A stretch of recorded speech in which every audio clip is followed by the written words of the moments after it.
Hello everybody, ఇవేంటో తెలుసా?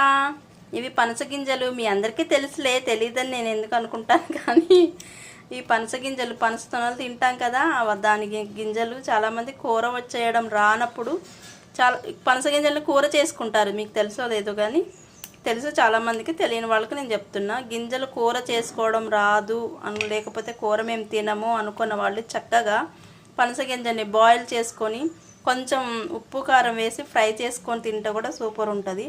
అలా వద్దు అనుకున్న వాళ్ళు, నేనైతే అలా చెయ్యను, మళ్ళీ ఆయిల్ ఎందుకు వేసుకోవడం అని చెప్పి చక్కగా ఇలా తీసుకొని ఇక ఒలుస్తూనే తినేస్తూ ఉంటాను అనమాట.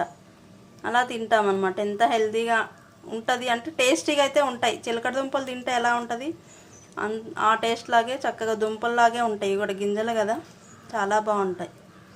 ఇలా తీసుకొని చక్కగా నేను ఓవర్ బాయిల్ చేసుకుంటాను. నేను ఎందుకంటే మెత్తగా ఉండాలని ఓవర్ బాయిల్ చేసుకుంటాను, అందుకని నాకు మెత్తగా వచ్చేస్తాయి. నేను ఒక్కటి మీకు తీసి చూపిస్తా. ఒలిసేసాను, చూసారా ఎంత పొట్టు వచ్చిందో.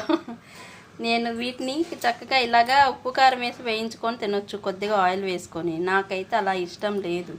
చక్కగా బాదం పప్పులాగా ఇలా చేసుకున్నాను. కట్ చేశాను, కట్ చేస్తేనే తీయడానికి వీలవుతుంది, లేకపోతే తొక్క తీయడం ఇది సిల్కీగా ఉంటుంది తొక్క, కాబట్టి తీయడానికి రావట్లేదు. అందుకే ఇలా చేశానన్నమాట.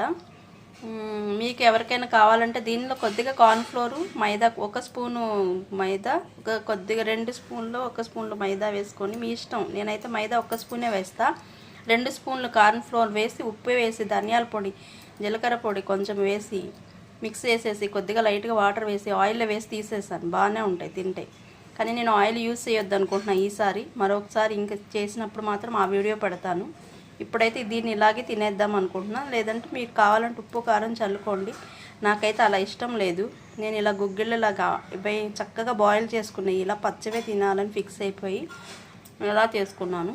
మీకు నచ్చితే యూట్యూబ్ ఛానల్ని ఫాలో అవ్వండి, సబ్స్క్రైబ్ చేయండి, బెల్ ఐకాన్ నొక్కండి. Thank you.